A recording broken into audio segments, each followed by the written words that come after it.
오늘은 삼국지 4번째 시간이에요. 지난 시간에는 재미로 보는 초선 이야기를 하면서 여포가 동탁을 죽인 사건까지 이야기를 했었죠? 유튜브 댓글에 이렇게 가면 백부작이다, 평생 컨텐츠다, 다 아는 거다, 연희 얘기다 라고 말씀하시는 분들이 많아서 오늘은 한번 빨리 달려보도록 하겠습니다. 자, 왕윤과 여포가 동탁을 죽이고 정권을 잡을 무렵 이 상황을 마음 졸이며 지켜보던 두 사람이 있었으니 그들이 바로 동탁의 부하장수였던 이각과 곽사입니다. 이각과 곽사는 각각 북지군과 장해군, 즉 서량 사람으로 동탁과 고향이 같았는데 동탁은 서량에 기반을 두고 서량 병사들과 장수를 기용해 요직에 앉히는 등 고향 사람들에게는 꽤나 잘했기 때문에 그만큼 서량 장수들에게 동탁은 각별한 사람이었습니다.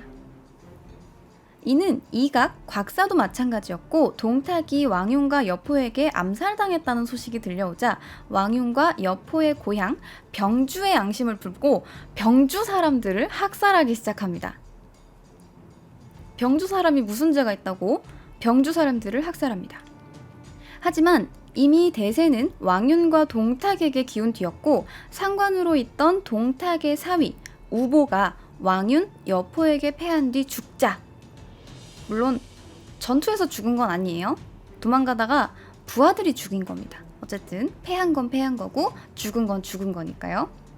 이 우보가 죽자 이각과 곽사는 왕윤에게 사람을 보내서 사면을 요청합니다.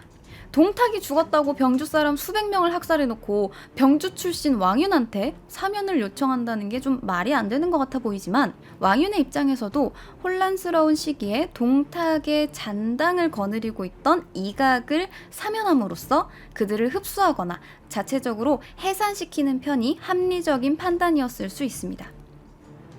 그러나 전에 말했듯 이때의 왕윤은 모든 악의 원흉이라고 생각했던 동탁이 죽고 정권을 장악했기 때문에 기세등등해진 후였고 완고하고 곧기만한 성격이었던 그는 서량 세력을 사면할 생각이 없었습니다. 결국 이 패거리는 죄가 없고 그 주인, 그러니까 동탁 이야기하는 거죠. 그 주인을 따랐을 뿐이지만 지금 흉악한 역적으로 일컫고 특별히 사면해준다면 스스로 의혹을 일으키게 하기에 족하니 편안하게 하는 길이 아니오 라면서 사면 요청을 받아들이지 않게 됩니다. 이각과 곽사는 사면 요청이 받아들여지지 않자 살기 위해서 이끌고 있던 군대를 해산하고 고향으로 돌아가려고 마음먹는데 이때 이들을 말린 사람이 있었으니 그가 바로 동탁군 소속이었던, 정확히는 이각, 곽사와 마찬가지로 동탁군 휘하, 우보군 소속이었던 가후라는 책사입니다. 가후는 듣자 하니 장안 내의 여론이 동탁의 고향인 양주 출신 사람들을 다 죽이려 한다는데 지금 군대를 버리고 홀로 가시면 정장 한 명만 있더라도 여러분들을 잡을 수 있습니다. 군대를 통솔해 장안과 서량이 있는 방향인 서쪽으로 향해 가는 게 낫습니다. 가는 곳마다 병사를 두어 장안을 공격하면 동공의 원수를 갚을 수 있고 만약 다행히 일이 잘 해결된다면 국가를 받들어 천하를 정벌하게 됩니다. 일이 풀리지 않으면 그때 달아나는 것도 늦지 않습니다. 라면서 이각과 곽사를 설득합니다. 도망이야 언제든 칠 수 있으니까 지금은 기회가 될 때 쳐보자 이런 겁니다. 제가 아까 정장이라고 했는데 이 정장이라는 건 그 사람 한 명의 그 장정이 아니라 지금의 시, 군, 구, 읍 같은 행정단이 정해서 일하는 사람을 말합니다. 정의 장, 시장처럼 정장입니다. 네.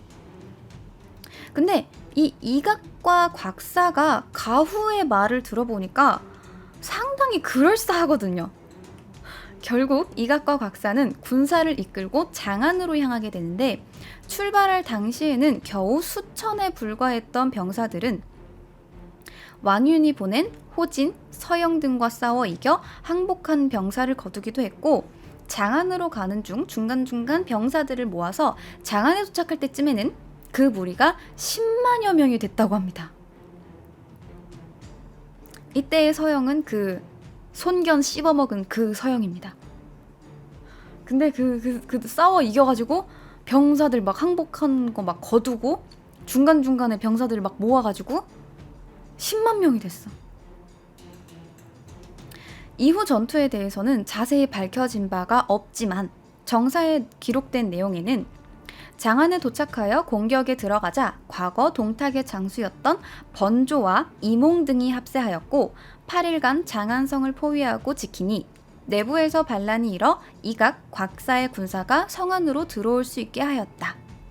전투가 열흘째에 접어들었을 때 성이 함락되고 여포는 패해 도망갔으며 왕윤과 천자는 이각 곽사에게 잡혔으며 왕윤은 결국 살해당해 저잣거리에 시신이 나뒹굴게 버려졌다. 라고 장안성 전투에 대해 말하고 있습니다. 이후 이각과 곽사는 스스로에게 뿐만 아니라 함께했던 번조, 장제, 가후 등에게도 관직을 내립니다. 연희를 포함한 각종 문서에는 이각, 곽사, 장제, 번조 등을 한 묶음으로 그냥 4인 파티처럼 동등한 지위로 묘사됐는데 실제로 내시받은 관직을 보면 거기장군 이각, 후장군 곽사, 우장군 번조, 진동장군 장제로 이각이 한 단계 높은 것처럼 보이지만 이후에 장제가 표기장군으로 관직이 오르는 걸 보아 내세의 정치적 입지는 동등했다라고 보입니다. 정사에서는 이들에 대한 이야기를 위서 이각 곽사전에 적어두었는데 이각 곽사 번조 장제전이 아니라 이각 곽사전인 이유를 추리해보면 번조의 경우는 네 사람이 장안을 점령하고 몇 년 지나지 않아서 이각에게 살해당했기 때문에 오래 살아남지 못해서 였기 때문이고 장제의 경우는 장안 점령 이후 중앙에서 벗어나 홍농 지역으로 떠난 뒤에 한동안 중앙 정치에서 한 걸음 물러나 활동하는 등의 모습으로 보았을 때 이각 곽사의 휘하 장수라기보다는 어느 정도 독립적인 세력을 가지고 있었기 때문으로 보입니다. 또한 장제의 조카인 장수는 이후 조조에 대항하는 주요 세력으로 나타나는 만큼 이각 곽사와 별개로 생각했는지도 몰라요. 어쨌든 이렇게 여포에 의해 동탁이 죽고 이각 곽사에 의해 왕윤이 죽어 순식간에 2차례나 중앙정권의 핵이 바뀌게 됩니다. 그리고 이 혼란스러웠던 몇 년간 동탁토벌을 외쳤던 각지의 군벌들은 서로 간의 이권을 위해 치열한 전투를 벌이고 있었습니다. 이 전투들이 앞으로의 역사에 큰 영향을 미칠 전투들이기 때문에 한번 알아보도록 합시다. 첫 번째로 알아볼 전투는 하북 지역에서 일어난 공손찬과 원소의 싸움입니다. 이 둘은 앞으로도 꽤나 오랫동안 그리고 자주 싸움을 하게 될 사이인데요. 그들의 첫 패권 다툼은 한복이 다스리고 있던 기주에서부터 시작합니다. 한복은 지난 반동탁 연합군 이야기에서 나온 것처럼 발해태수 원소의 상관인 기주목을 지낸 사람입니다. 한복은 교모의 가짜 편지와 시대적 상황 등으로 인해 반동탁 연합군에 가담하긴 했으나 애당초 동탁이 원소를 감시하기 위해서 기주목에 앉힌 사람이었고 한복은 나름대로 그 역할에 충실하고자 열심히 원소를 귀찮게 했기 때문에 이 원소와 한복 둘 사이는 그리 좋지가 않았어요. 동탁을 치려는 원소의 반동탁 연합군의 보급을 맡으면서도 원소의 세력이 너무 커져서 자신을 위협할까 걱정이 되어서 군량의 보급을 끊는 등 동탁과 원소 사이에서 계속 양다리를 걸치고 줄다리기를 하는 거예요. 근데 갈팡질팡하긴 했지만 어쨌든 한복은 대외적으로 원소가 이끄는 반동탁 연합군에 속해 있었기 때문에 원소가 유우를 황제로 추대하려던 그때 원소와 뜻을 함께 했으나 이 시도는 유우 본인의 반대로 물거품이 된다는 거 전에 이야기를 했었죠.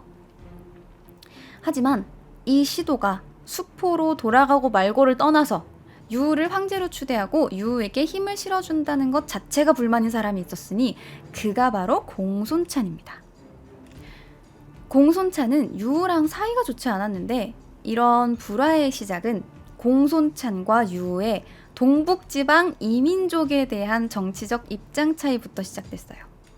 공손찬이 이 동북지방 이민족에 대한 강경 대응, 그러니까 군사적 토벌을 하던 시기에 유우가 공손찬의 상관 자리인 유주목, 공손찬으로 오면서 공손찬의 상사가 됐는데, 이 공손찬의 강경책과는 달리 온화한 회유책을 펼쳤고, 그 회유책을 펼치는 데 있어 공손찬이 이미 군사를 통해 쟁취해 놓았던 무력적 우위를 이용하게 되면서 실질적으로는 공손찬이 쌓았던 공적을 유가 단번에 자신의 공적에 얹어가는 모양이 됩니다.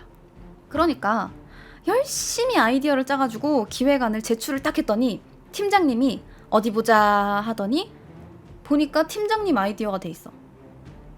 어이없어서 쳐다보니까 뭐 어때? 우리 같은 팀인데 네 공이 내 공이고 내 공이 네 공이지.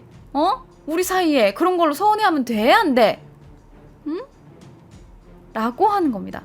그러니까 쉽게 말하면 유가 그냥 아무것도 없는 상황에서 북방 이민족들한테 야, 너네 대장 목 따오면 우리가 화해는 해줄게 라고 했으면 씨알도 안 먹혔을 얘기를 공손찬이 이딴 전투에서 연전연승 해놓았기 때문에 싸워봐야 어차피 질 거 대장목을 갖다 주면 살려준다는데 시도라도 해봐 라고 생각하게 됐다는 겁니다.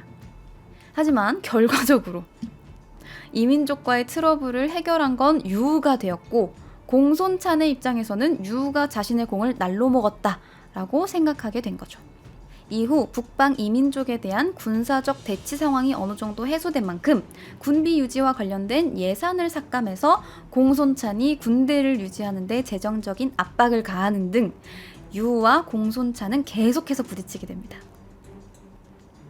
이렇게나 유와 사이가 좋지 않았던 공손찬은 원소와 한복이 유를 새로운 황제로 밀고자 하는 게 절대 달가울 리가 없었고 반동탁 연합에 끼지 않았음은 물론 유를 지지하는 원소와 한복에게 군사 공격을 감행했다는 내용이 후한서에 기록되어 있습니다.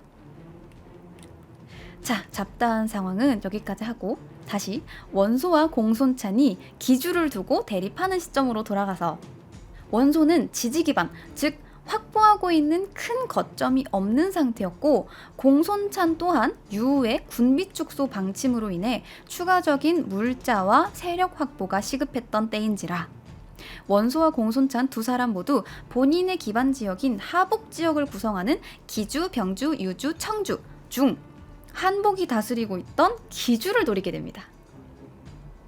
왜냐하면 이 기주가 상당히 풍족한 지역이고 지리적인 이점을 갖추고 있기 때문이에요.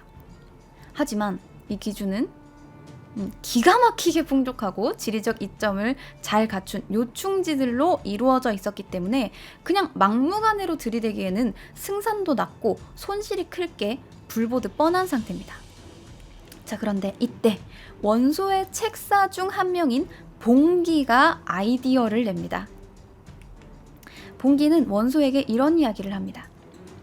공손찬과 은밀히 약조하여 공손찬이 병사를 이끌고 기주로 내려오게 하면 한복은 공손찬이 두려워 기주 땅을 남에게 넘길 것이고 결국 공손찬에게 땅을 바치느니 그나마 좀 더 친한 원소에게 기주를 바칠 것입니다. 라고 한 거예요. 그러니까 공손찬이 밑으로 내려오면 그게 무서워서 이걸 누구한테 넘겨서 내가 이걸 책임지기는 싫고 내가 왠지 질 것 같고 무서운데 책임져 줄 사람이 없을까 했는데 좀 더 친한 원소가 있으니까 이 원소한테 그냥 그대로 땅을 넘길 거다라는 이야기입니다. 이에 원소가 공손찬에게 무엇인지 모를 은밀한 제안을 했다라고 하는데 연의에서는 원소가 공손찬에게 기주를 반씩 나누어 가지자라고 제안했다고 나오지만 실제 정사에서는 어떤 제안을 했는지에 대해서는 언급되지 않았어요. 그게 어떤 제안이었는지는 모르겠지만 공손찬은 실제로 군사를 이끌고 기주를 쳤고 한복은 고민 끝에 기주를 원소에게 갖다 바치게 됩니다. 홀랑 그냥 날로 먹은 거예요. 근데 한복이 차지하고 있던 이 기주는 자원이 풍족하고 지리적 이점 때문에 방어가 용이했기 때문에 한복의 부하장수들은 이대로 기주를 그냥 넘기기엔 너무 아깝거든요. 그래서 한복한테 이야기를 해요. 원소가 어디 의지할 데가 없는 객장 아닙니까? 당장 입고 먹을 것도 없는데 그런 병사들한테서 우리가 이거 조금만 지키고 있으면 이길 수 있어요. 왜 굳이 이걸 날로 줘요? 라고 했지만 한복이 좀 겁이 많은 성격이라서 그냥 마음 편히 기주를 원소한테 주고 일신의 안정을 보장받는 쪽을 선택하게 된 겁니다. 자, 이렇게 중원을 둘러싼 하북, 서북, 파촉, 오월, 형초 이 5개의 지역 중 첫 번째 주요 지역인 하북에서는 원소가 공손찬을 제치고 기주를 차지해서 군웅할거의 한 축으로 우뚝 서게 됩니다. 자, 그러면 하북 지역을 살펴보았으니 그 다음은 중원에서 어떤 일이 있었는지 봅시다. 왕윤과 여포가 동탁을 몰아내고 이각과 곽사가 여포를 몰아내던 그 시절, 원소와 공손찬이 한복을 몰아내고 원소가 기주를 꿀꺽하던 그 시절, 기주의 위군과 동주의 연군, 즉 하북부터 중원까지에 걸쳐 황건적과 비슷한 시기에 생겼던 도적단인 흑산적이 계속해서 침략을 하게 됩니다. 당시 연주에 동군태수로 있던 왕괭이 이 흑산적들을 막지 못하자 나선 이가 있었으니 그가 바로 조조입니다. 자, 근데 전에 분명 동군태수의 직책을 갖고 있었던 사람이 다른 사람이었던 것 같은데 갑자기 왕괭이 나타났어요. 동군태수는 그 뭐라 그러더라? 분명히 황제의 편지를 날조해서 어떻게 사람을 모았다는 그 교모 아니었나요? 갑자기 왜 동군태수가 왕괭이 된 건가요? 그야 교모가 죽었으니까요. 연주자사 유대가 교모에게 군량을 꾸려다가 안 꺼주니까 홧김에 교모를 죽여버리고 부하장수 왕괭을 앉혀버린 겁니다. 이런 경우가 앞으로도 계속 나오니 앞선 내용과 직책이 같은 사람이 나오더라도 당황하지 않는 착한 여러분이 됩시다. 아무튼 당시 우독, 배교, 휴고가 이끄는 약 10만여 명의 무리인 흑산적을 몰아내기 위해 조조가 나섭니다. 이 흑산적 토벌에 대해서 정사에서는 조조는 10만 명 무리의 흑산적을 이끄는 배교를 동군 복양에서 격파했고 한복으로부터 기주를 차지한 후 흑산적에게 고통받던 원소는 조조의 공적에 대해 표를 올려 조조를 동군태수의 자리에 앉혔다라고 적고 있습니다. 표를 올린다라는 건 품고 있던 생각을 적어 황제에게 올린다라는 뜻입니다. 그러니까 원소가 황제에게 문서를 보내서 조조를 동군태수에 임명해주세요 라고 한 거예요. 조조는 동군태수가 된 이후, 그러니까 동군이라는 제대로 된 거점을 마련한 이후 1년 뒤에 또다시 흑산적의 다른 우두머리인 우독을 토벌하러 갑니다. 흑산적 토벌 개꿀이잖아. 한 번씩 토벌하면 자꾸 막 동군태수 주고 그러잖아. 잡을 때마다 자꾸 병사도 늘어나고 좋잖아? 개꿀이잖아? 안 잡을 이유 없잖아. 우독은 조조의 공격 소식을 듣고 도망가게 되고 나머지 한 우두머리였던 휴고를 요격했으며 덤으로 흉노족 장수였던 어부라를 패퇴시키는데 개꿀이잖아. 도망가던 우독 안 잡고 갑자기 휴고랑 흉노족 장수까지 잡아버렸잖아. 이러한 흑산적 흉노 토벌에 대해서는 특별히 중요하게 생각하기보다는 그냥 조조가 도적들을 토벌하여 대외적인 인지도와 정치적 입지를 다졌고 동군이라는 1차적인 거점을 얻어 도적 무리를 토벌하면서 병력을 받아들이고 늘려 어느 정도 군사적 규모를 확보했다 정도로만 이해하시면 될 것 같습니다. 굳이 우독이고 휴고고 안 해도 돼요. 그냥 흑산적 잡다가 동군태수 돼서 병력 늘어났잖아. 개꿀이잖아. 정도로만 이해하시면 됩니다. 조조는 이후 동군이 속한 연주에 들끓는 황건적을 토벌하게 되는데 이 당시 연주를 공격하던 황건적은 약 100만에 이르렀다고 합니다. 이 수치가 과장되었다라는 말도 있지만 아무리 병력 규모에 대해 항상 대충 적어두는 정사라고 해도 일단 문서에 적혀있는 수치가 100만이고 꽤나 큰 지역이었던 연주를 다스리던 연주자사 유대가 포신의 말을 듣지 않고 황건적과 싸우다가 죽은 것으로 보아 한 주에 자사가 전투에서 죽어나갈 만큼의 큰 규모의 도적대였음을 알 수 있습니다. 이 100만의 황건적이 연주를 공격해서 연주자사를 죽이자 죽은 연주자사 유대와 함께 있던 포신이 조조에게 다음 연주목을 제안하며 함께 황건적을 토벌하게 됩니다. 이때 전투 중에 포신이 죽어 시신을 찾을 수 없게 되자 조조는 매우 슬퍼하며 나무를 깎아 포신의 상을 만들어 제사를 지내고 곡을 했다고 합니다.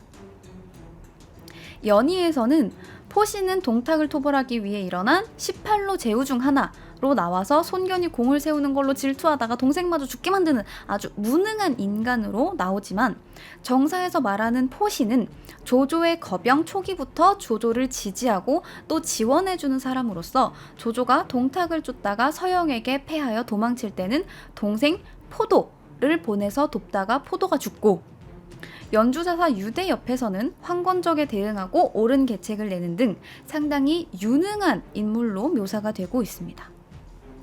어쨌든 이러한 포신의 희생을 넘어 조조는 동군태수라는 자리에서 한 발짝 더 나아가 연주자사의 자리를 얻게 됩니다.